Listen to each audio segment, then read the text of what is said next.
SECQAI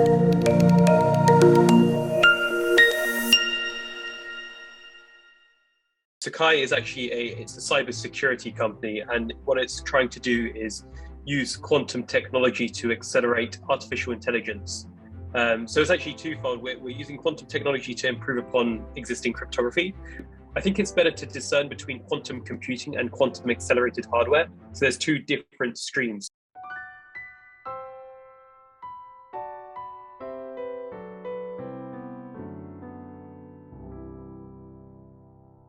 Hello and welcome to another exciting episode of Pitch Cafe podcast. Today's episode is super thrilling because we're going to talk about quantum computing and quantum computers and the ecosystem around it. I've been excited for quantum computing for a while now. I know this is the age where everywhere we hear about cryptocurrencies, NFTs, tokenizing.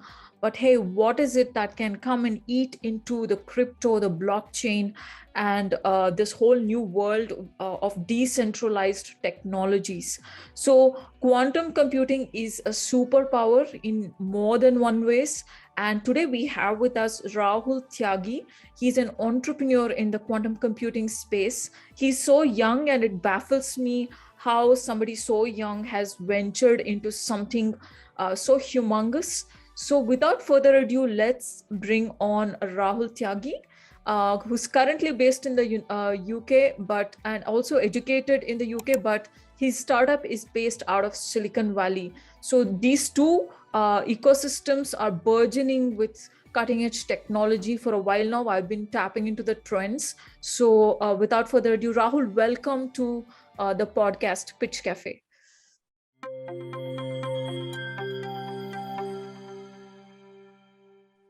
Perfect. Thank you so much for having me. Awesome. So Rahul, let's get started with your latest venture, SECQAI. Tell us all about it and how you got into this startup ecosystem. You're a student, you're a fresh graduate almost. What got you into this startup ecosystem, especially for quantum? It seems high risk, and lots of uncertainty associated with it. Yeah, so the reason, SECQAI is actually it's a cybersecurity company, and what it's trying to do is use quantum technology to accelerate artificial intelligence. So it's actually twofold. We're using quantum technology to improve upon existing cryptography, and then the second part of it is using quantum technologies to accelerate artificial intelligence. So the reason why we've kind of gone down this path and why I've gone down this path is because in the grand scheme of things, from a cyber point of view, we know in the past couple of years, there's been quite a lot of innovation in the quantum computing space. And we know what risk that poses to the existing encryption standards. Mm-hmm. Where we see the industry moving to in the next 2 to 3 years is an area where you have further scalable quantum computing, further error-corrected quantum computing that can be applied to crack existing encryption standards. It's no longer the case that it's just a couple of research entities that are focused on developing these technologies. It's now a case of a multitude of different startups as well as large-scale corporations that are working on this tech. And a lot of it is also government-backed research. So you have governments also competing in this space. So you have US research, you've got Russian research, Chinese research, all working towards developing quantum computing. So what this means from a cyber point of view is we need to create a method by which we can protect nations as well as corporations against these encryption challenges. One method of doing that is by creating a quantum entropy source. So using entropy to protect your data. So there's two kind of key types of cryptography, where you've got public key cryptography and you've got symmetric key. So if we look at symmetric key, that's quite simple because all you have to do is you have to generate a key and encrypt your data and store the key somewhere safe. The second one, which is public key cryptography, the big issue there is we know there's flaws within it. We know that there's issues with it, which is why the National Institute for Standards and Technology in the US is currently working on defining what post-quantum encryption algorithms will be to encrypt your information. These post-quantum encryption algorithms will protect against those quantum computing threats. So that's one of the things that we at SECQAI are working on, is developing a quantum entropy source for those quantum encryption algorithms. So, this is amazing. You are at the intersection of cybersecurity, AI, and quantum computing. Is that correct? So, hot technology trends are converging. Now, governments are in on this. Looks like quantum is applicable at a scale, or can it be applied for small problems? Is it a technology meant for scale?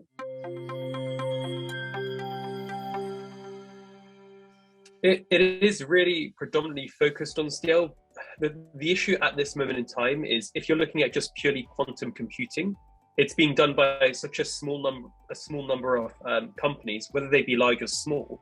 But getting access to some of those systems is still a difficult task. There's a lot of the price of one of these systems is vast. So trying to use it for a small scale problem is inefficient because it's too costly. So you really target the large scale problems for this. So let me give you an analogy. When the space technology was evolving, it was started by the Russians and the US, right? So this components, the technology, and the launch pads were shared between nations. So quantum is very much like space technology in that sense. And even space technology was embraced by the governments first, because it was accelerating and supporting, a climate, and also it was related to defense. So in that sense, what kind of support have you received from the government? The quantum technologies themselves. Not your startup per se.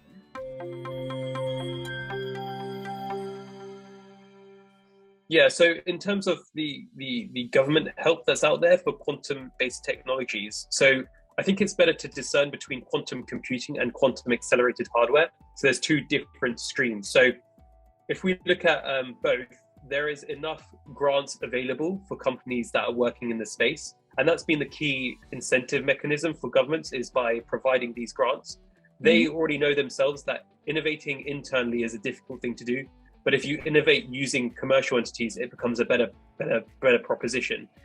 If we look back to the space program, at that time, it was better for governments to work just purely internally with a couple of government contractors. Nowadays, the focus has shifted towards working more and more with commercial companies, because the greatest innovation happens by commercial entities these days. There could be government research or government-backed research that happens, but a lot of the fundamental work is done by these commercial companies. So if there are quantum startups out there that are looking to enter into the ecosystem, there are a number of different grants available. From the UK side, there's the Innovate system. The Innovate system out there is it's a method for applying for grants, whereby you put a proposition through, and then if you're successful, you get given the funds to then produce the thing that you requested for. So there is quite a lot of support. The thing that I would mention is that a lot of these large-scale quantum companies aren't necessarily just backed by government. There's also a lot of private funds going into quantum computing now, and into quantum accelerated hardware as well. Yeah, I think even the seed funding or the Series A funding, the amount is really large, especially for the hardware companies. If I'm not wrong, it's at least 50 to 100 million. Even Series A is very large, right? Yeah. So it's very interesting, because it really depends on the type of technology that's being applied. But for some of the quantum computing companies, yes, the amount of money that's being plugged into these is huge.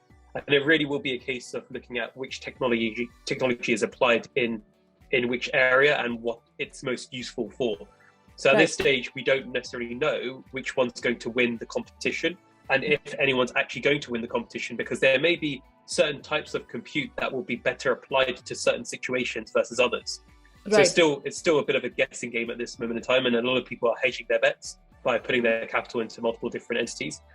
Now, from the quantum accelerated hardware side, what we're starting to see is foundries for quantum accelerated hardware. So especially when we're talking about silicon photonics based hardware, there's a lot of companies out there that will print silicon photonics for you, and it's now just down to the design that's provided by a startup. So as an example, for us, we're not looking at going down the route of manufacturing ourselves.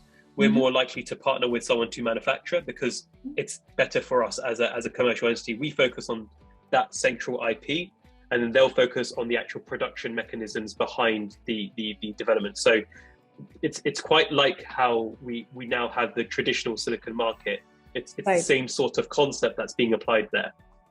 With quantum computing though, so just to add, just with quantum computing though, I think we're still quite far from getting to that point. We still need to know which experiment will pan out.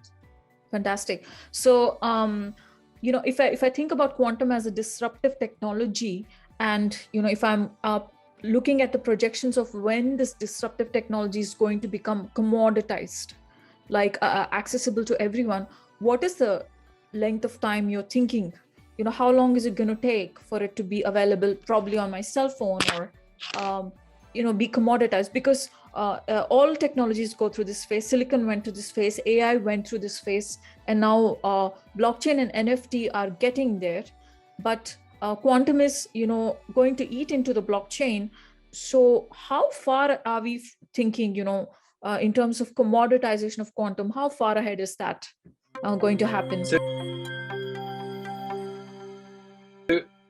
Yeah, I'm going to split it into two again, with the quantum accelerated hardware and quantum computing. So quantum accelerated hardware, you can procure some devices today that are quantum accelerated hardware. They fit within a small 1U server. So they exist there. They don't exist at the moment in phones necessarily. There are some companies that are looking at that, and there's the most recent acquisition, I think it was Samsung, who have acquired a quantum company, and their chip is embedded within the phone. Wow. But so quantum accelerated hardware for sure is around today. Quantum computing, however, that we're talking much longer timescales. It's more the 10-year mark for it to be commoditized for people's use. The one thing that I would add as a caveat to that is the availability of quantum computing. We're more likely to see it as being a cloud-based solution that people can access, and we've already seen that with IBM's system and other systems out there where you can access remotely. But I would still say we're not at the stage of it being truly commoditized. I think we've still got quite a long way until it is truly commoditized. Sure.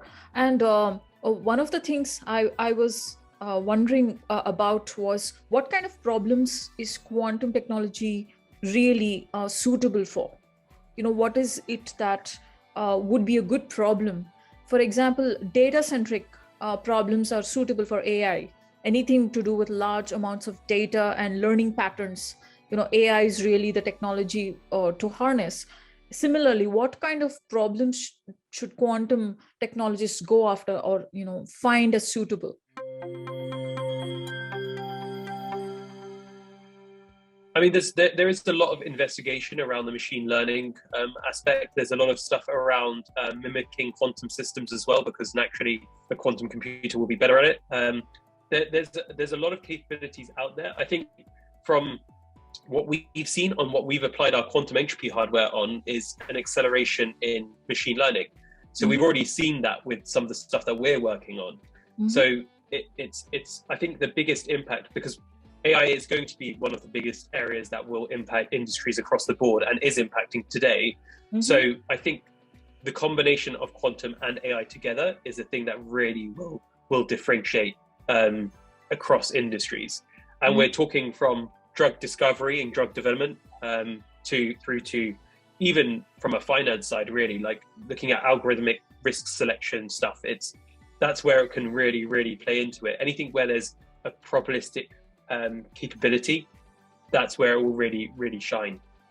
Fantastic. So it looks like the hardware and the technology, they're both catching up and converging, and the pool of problems, if they are at a very large scale, that's where quantum is applicable. Now, you mentioned that corporations are getting into it as well. You mentioned Samsung just now. How can startups partner with corporations and accelerate this whole process? What are some of your thoughts? Yeah, so I can only really talk to our experience, but what I would say is looking at some of the now, again, I'm going to discern between quantum computing and quantum accelerated hardware. But with quantum computing, the large scale providers are trying to find corporations to plug into. Right now, there's a lot of exploratory work that's going on. So a lot of the big consultancy companies out there are working with a lot of big corporates to try and figure out what are the problems and challenges that they can really solve for. Right. Again, I would still say the definitive solution hasn't been found yet. It's still more exploratory. Until we reach a good enough size of these computers, I think we're still going to be in that exploratory phase. I think once we reach a good size on those computers, we can then migrate over to starting to really see the benefit of these systems in the real world.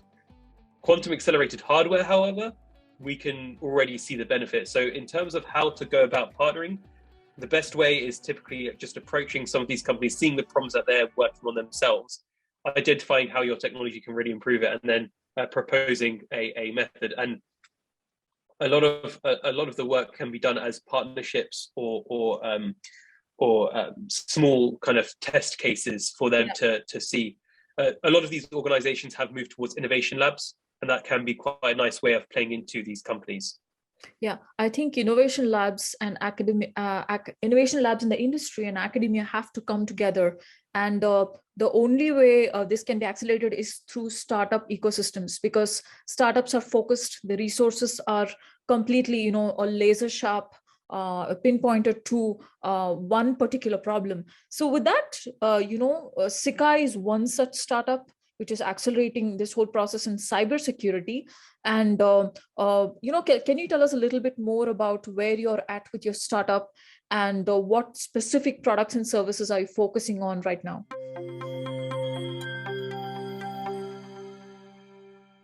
Yeah, so where we're at is we're looking to use the quantum entropy hardware that we've got to accelerate our artificial intelligence. And that artificial intelligence is being applied in the security space, essentially to protect organizations. What we've done so far is we've already done some detailed proof of concepts on the AI acceleration. We've benchmarked our results. And one of the key things, and this is one of the pieces of advice that I'd give to any startup, is to ensure if you're running any software, ensure that the software and the measures that you're using are agnostic of the hardware. That way, when you're comparing like for like, you can actually truly compare like for like.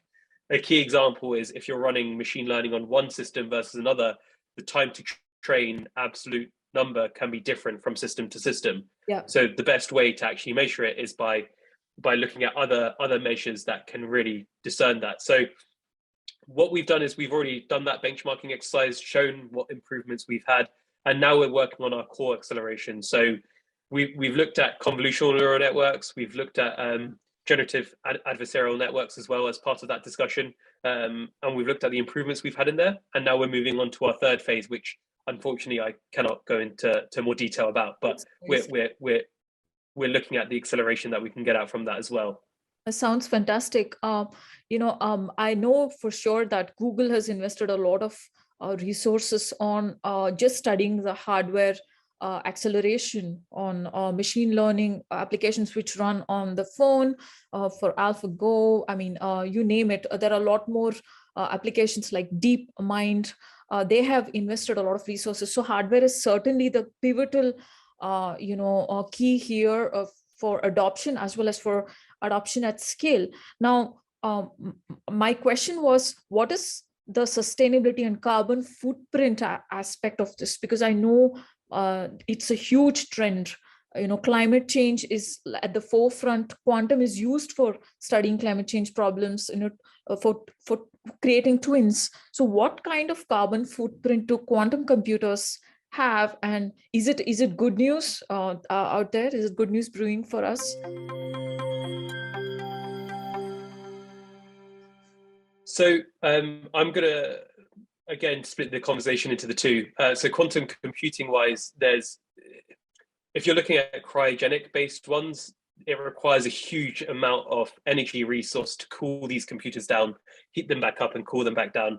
I mean, the thing to remember is if there's a problem in your computer and it's cooled to extremely cold temperatures, you need to then warm it back up to then try and fix it and then cool it back down. So there's issues definitely today in those sorts of quantum computing. much less so on the photonic side. And then on the quantum accelerated side, what we've seen from some of the stuff that we've done is that even from a machine learning use case point of view, when we're running the quantum entropy for that machine learning, we've seen a reduction in the energy use required to run learning algorithms. So we're not using... Quantum photonics and this it looks like a good start there for yeah, exactly.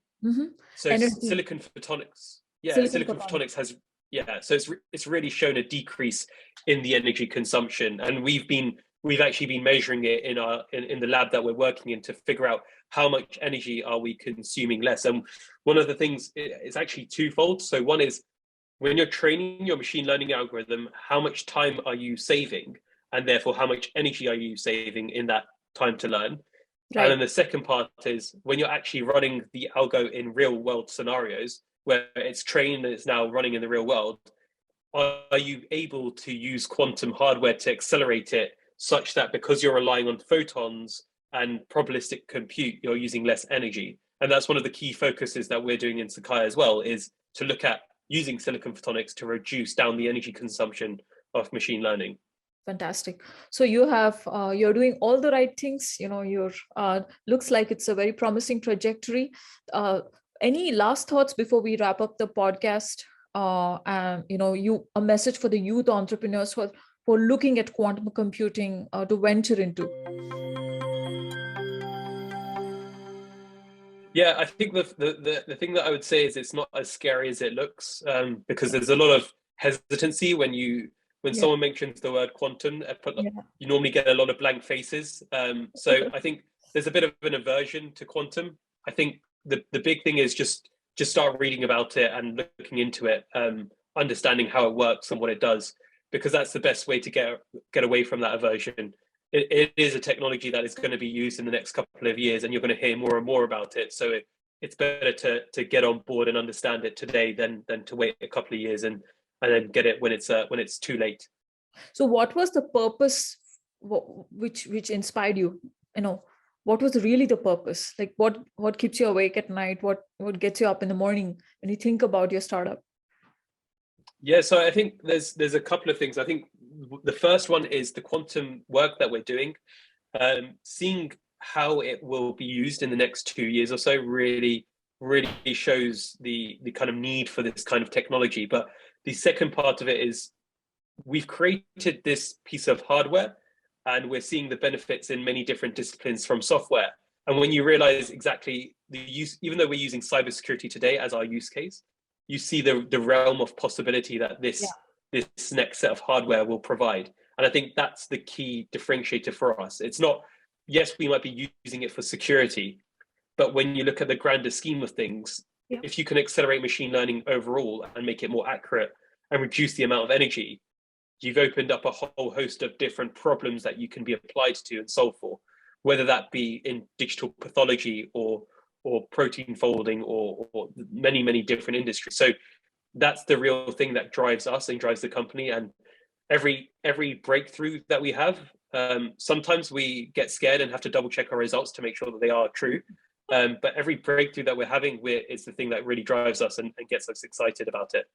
Fantastic. So wishing you lots of luck and success in your current venture. Rahul, thank you so much for the time you spent with us. It was very informative and also inspiring. And I hope it will inspire many youth to venture into the quantum world. Thank you so much. Thank you so much for your time. Thank you so much.